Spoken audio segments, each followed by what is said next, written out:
Hello, everyone. Welcome back to the Woody Hayes Athletic Center. It's almost like every time Spencer and I are talking together, it's about stuff. Spencer Holbrook, Jeremy Birmingham, we are talking stuff for Ohio State recruiting for Lettermen Row. Today is signing day, February the 5th. It is a day that used to be a lot of fun. Now today is pretty boring. No, it just sucks. Pretty boring. It was a day that, obviously was still successful for Ohio State. Signed one additional player in the class of 2020, bringing that total to 25 guys by adding Cam Martinez from Muskegon, Michigan, 4-star defensive back, wide receiver. Cameron, we talked about him ad nauseum. I'm not going to dive too far into it, but Kerry Coombs, who we got a chance to speak with today prior to filming this, had some stuff to say about Cam Martinez, and so did Ryan Day. So from your perspective, Spencer, what was it that you took away from just those guys talking about it? Because I'm sure you're sick and tired of hearing me talk about it. I am sick and tired of hearing you talk about Cam. So Kerry Coombs got to talk about Cam. Ryan Day got to talk about Cam for the first time, and I think Cam's going to play defense. And Ryan Day talks about how if he he'll have a lot of input and he'll be able to tell him that he wants to play offense because that's his ideal position. But I think Kerry Coombs is going to win that battle, and I think he's going to play defense. I think Kerry said he'll start at outside corner. He can move inside. He can move to safety. They'll start him at outside corner and see what his skill set allows for. And that tells you everything you need to know that he already has that plan for him. Yeah. Whereas Ryan Day was talking in very general terms. We could do this with him. We could do that with him. Well, Kerry Coombs already has a plan for what he's going to do with him. I think the thing with Cam, and I thought it was interesting, Kerry Coombs talked about going to watch him play basketball a week ago and was commenting that on the basketball court, he reminded him of Damon Arnett when he used to recruit Arnett in St. Thomas Aquinas. And the reason for that, and again, we talked about it on the Rapid Reaction show as well, but it's the ability for him to flip his hips the way he does on defense, which is, that's what a good cornerback does. And so to me, it's interesting just that Kerry Coombs obviously had to go recruit Cam Martinez. Okay, so let's be very clear. Ryan Day wanted Cam Martinez in the class. So Kerry Coombs was told, go recruit this kid. Mm-hmm. That's not going to be the case for the class of 2021. And so you may see a shift in some of the defensive back priorities or recruitments in 2021 because Kerry Coombs is going to have the ability to recruit the guys he wants, right? Ryan Day said, go finish this with Cam Martinez. But that doesn't mean Kerry Coombs had to love what he saw. You know what I mean? But it seems like he does. Right, because that's the type of athlete Cameron is that he has an ability to move in a way that a lot of kids just don't have. And sure, you'd like him to be 6'1" or have the long arms that Legend Cavazos does or the 4.3 speed. And Cam's going to be a 4.45 guy, but he's such a complete athlete that he really provides a interesting canvas for these coaches to work. And whether it's running back or wide receiver or returner or defensive back or safety or cornerback or safety, it's just Ryan Day said it. He thought that Cam Martinez is one of the most under-recruited players in the country, and I've said that for 3 years. I firmly believe it. 2-time Player of the Year in Michigan, Mr. Football in Michigan as a senior. To me, Ohio State landing and signing Cam Martinez today is a major win for the Buckeyes. And I know he was only a 3-star until a few weeks ago when he got bumped to 4-star status in the composite rankings, but it's a major win for this program. Two things. You missed calling it a canvas with Cam Martinez. My bad. And I know you like puns. So yeah, damn it. How did I miss that? The other thing is, a canvas. Everything you have said about Cam in the last 4 years since you watched him, you infamously watched him at the state championship game, and that was in Division 8, by the way, in told Michigan. People that they needed to recruit that Ohio State should probably. I just said, look, wait for this kid to grow up, and then You have said so much, and it's all, for the most part, been true. I don't know how genuine his interest was in these other schools, as much as he was just waiting to see what Ohio State had to offer him with Kerry Coombs. I tend to think. It was more of, let me wait and see what Ohio State had rather than let's find out what these other schools do have. Yeah. Well, it was that way. I mean, Cameron made it very clear in December when he said he wasn't going to sign. He said, I'm still committed to Ohio State. He wanted to go to Ohio State. This was where he wanted to be. There was never a moment where he thought to himself, oh, I should really go look at other places. Even though Ryan Day said today, he told him, if you need to do that, go do it. But Cameron never wanted to be anywhere else. And so I think that obviously things worked out in a way with the Titans when they lost when they did. That really helped Ohio State, because if the Titans would have beaten the Chiefs and ended up in the Super Bowl, who knows what happens? Yeah, Cam might not have signed with Ohio State today. But it's interesting to me that you brought up the way that they locked in Cam Martinez, they locked in these other guys, and now they can go out and Kerry Coombs can find guys he likes in 2021. And I think that might be, I don't know where you want to take this, but I think that's a good starting point with this class. Ohio State has a lot going for it in 2021 right now. Kerry Coombs is going to come back into this program and teach the guys like Amir Reed, like now Cam Martinez, like Seven Banks, Marcus Williamson, Tyreek Johnson, guys that haven't been able to find the field in their Ohio State career.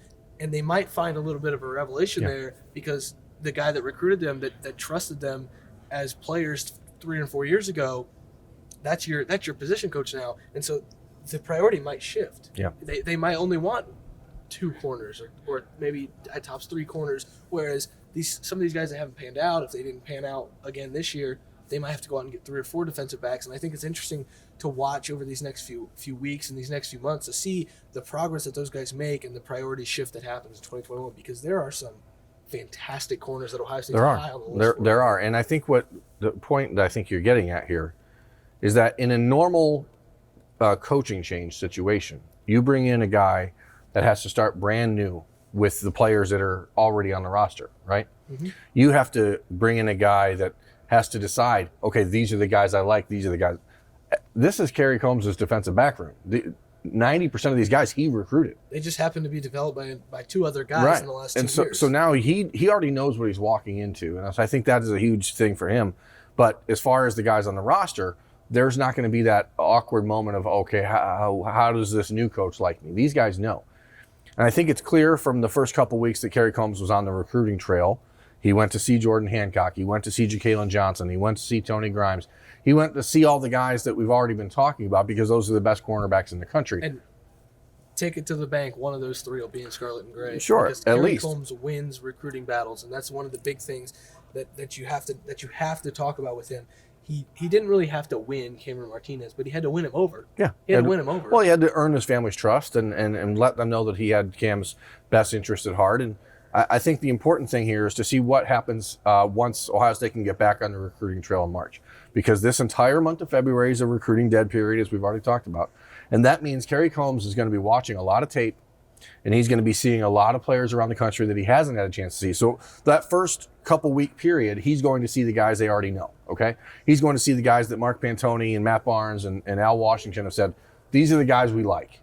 But now, and this is a departure from what Kerry Coombs was able to do here in his previous stint, he is now going to be responsible for finding his guys. And Jeff Hafley did a great job with that last year, and Ryan Day allowed him to, okay? That's in itself a rarity, or would have been a rare thing under Urban Meyer, because there's no way Urban Meyer would have let a first-year assistant choose the guys he was recruiting. Yeah, he'd maybe pick 1 or 2 that he really liked and would deal with them. But Jeff Hafley was able to go and sign, okay, I want Clark Phillips, I want Lathan Ransom, and go get those guys. Kerry Coombs will have that ability now that he never had before. And I don't expect a huge departure from the style or the type of cornerback. He's still going to go after those long-limbed guys, a little taller, guys who can really get up in your face and play press man. But I don't know on the recruiting board per se if we should expect to see a significant change, because those guys that are recruiting, Tony Grimes, J.K. Johnson, Jordan Hancock, and others, are already in that mold. And they all have major interest in Ohio State. Yeah, they've all been here for visits. So he's walking into a process halfway through. And it's kind of nice, though, right? Yeah. Because he gets to try and make these relationships when these guys already have interest in Ohio State. He doesn't have to start that flame. And let's be honest, a lot of these kids around the country have interest in Ohio State because Ohio State wins. Sure. But these kids have already figured out what Ohio State is without Kerry Coombs, and now they get to find out what kind of energy and what kind of elite level of talent development he brings to the fold. And I think that's really important. Like, when these guys come to campus, and I assume they'll come in March or April, because that's just when the visits happen, they're going to see an energetic guy who breaks down things with every single one of his corners, that brings a level of excitement and energy to the entire defense, and that just gets it. He's coached the NFL, he's coached at high school, he's coached at the college level, he knows what he's doing. And I think that just adds to the the Ohio State way, I guess. Sure. These kids are going to see not a new Ohio State, but an even more energetic Ohio State than when a 40-year-old Jeff Appley was here. And I think that's kind of crazy to think about. Yeah, if you're a YouTube subscriber for Lettermen Row and you have your notifications on, Wednesday was probably kind of annoying as we uploaded a bunch of videos of the early enrollees. So 14 early enrollees met with the media on Wednesday, the class of 2020. I guess it's time to put a capper on the class of 2020. One of the country's top 5 classes, which is obviously the norm and the expectation at Ohio State. I've been fortunate enough to know a lot of these kids over the last year, 2 years, 3 years. For you, who's just getting into this side of things and getting to go on some of these visits and recruiting trips, what was your biggest takeaway from this group? And is there a player that maybe you didn't know a lot about that you left today's availability thinking, wow, that kid is way different or than I thought he was? So there's 2 things. One of them is kind of weird, and one of them is I think is really important for the future of the program. G. Scott is as mentally ready to be in this program as any early enrollee could be. I think that kid is mature beyond his years. If you gave him a wide receiver room, he could lead it right now. I think he's pretty advanced as far as talking with the media, as far as being able to communicate his plans, as far as being able to communicate what the coaches are relaying to him. I think he takes everything in stride, and I think he takes it really, really well. I think he's a really coachable guy, and I think he's a guy that fans are going to fall in love with over the next few years amid the hype that surrounds Jackson Smith and Jigba and Julian Fleming. There's going to be this G. Scott that can really get people to latch onto. And I think he can be a leader. The other thing that I thought was just hilarious is Paris Johnson, when we were talking to him, said that 2 of his family members played at Miami, Ohio, and his mom was a counselor there.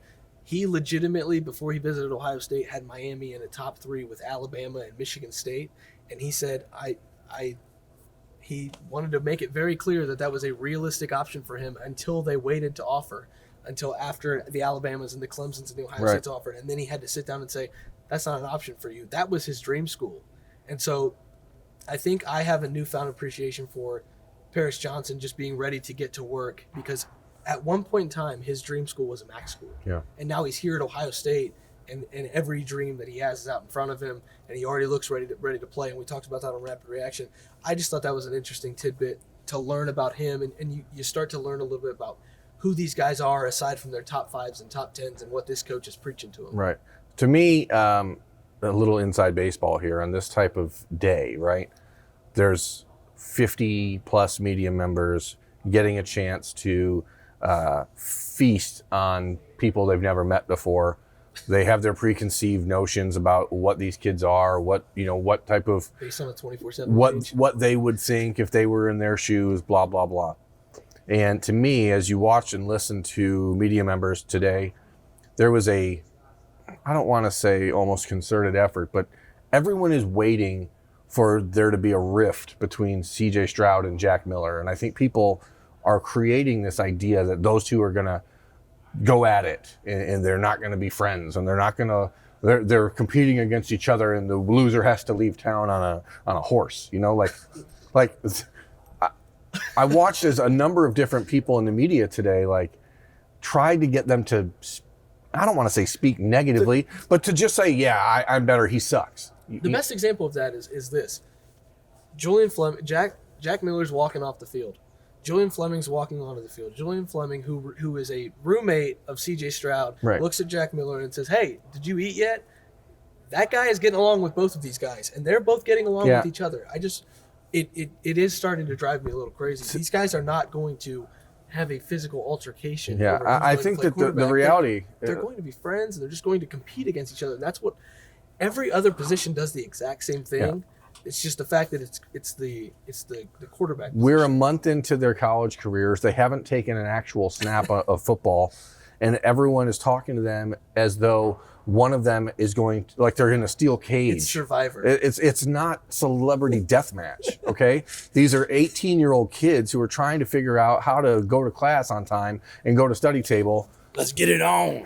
And it's infuriating that people believe that there has to be some sort of divide between the two of them. Right now, they are both on the exact same footing. They're both trying to figure out what life is like as a college student after living out west their whole lives. And now they're in Columbus, Ohio, trying to figure out how to set an alarm to wake up on time by themselves. They're worried about that. They're not worried about, oh, screw that guy. I mean, Please, I'm begging you out there. Are you Team Jack or Team CJ? I'm team quarterback. That's team what everyone. It should be. You should be team quarterback. The fact is, these kids are trying to learn how to be a college quarterback, and the last thing on their mind right now is, oh, what does it feel like to come into a class with another quarterback? Who cares? Ask an offensive lineman. Trey LaRue's here. There's 6 offensive linemen in this class. Why doesn't anybody ask him? It was interesting to me. I know the quarterback's different. I know, but Spencer. Yeah, but G. Scott, I asked him, I said, what's it like being with 2 quarterbacks, just trying to create a relationship with both of them? He's like, it's great because right now, and it's funny that they're getting asked all these quarterback questions because G. Scott said, right now, I haven't even talked about their positions yet. We're just friends because we live together. Right. I mean, we haven't taken a snap. They're not throwing the football. We're not seeing, and I know that Jack Miller and CJ Stroud are both from the West Coast. They've been in camps against each other. They've competed against each other. Competition makes everyone better. And I think that the goal here at Ohio State is not I'm stammering because I'm so annoyed by this topic, but why do people feel like they have to create a faux controversy just to have something to say? Like, let them grow. Let them grow. It's kind of funny to me that one of them Austin's shaking his head. One of them might be the 3rd string quarterback next year. Wow. One of them might be the backup quarterback. They're not competing for the starting spot. Yeah. They're lifting for the first time in this last month with the strength coaches, and they haven't taken a snap. I think we've said it 4 times, but it's so important. They haven't taken a snap. They don't know what each other are going to be like. This class is full of potential. It is full of great kids, and 2020 is over. And we are on to 2021, 2022, and with such a dad. With that, great kids. Yeah, they are great kids. And with that, this episode of Talking Stuff, brought to you by Byers Auto, is over as well. So let's shut her down. Let's go home. Thanks for watching. Thanks for listening. That's Spencer Holbrook. I'm Jeremy Birmingham for Lettermen Row. We will talk to you next time. Thanks for watching. Subscribe below to get the latest videos from Lettermen Row. We got Lettermen Live, we've got the practice report, we got rapid reaction. Hey, and we got Buck IQ with Zach Bourne. For sure. We got recruiting breakdowns with Berm. We got whatever you need. Ohio State football and Ohio State athletics, we've got you covered here at Lettermen Row.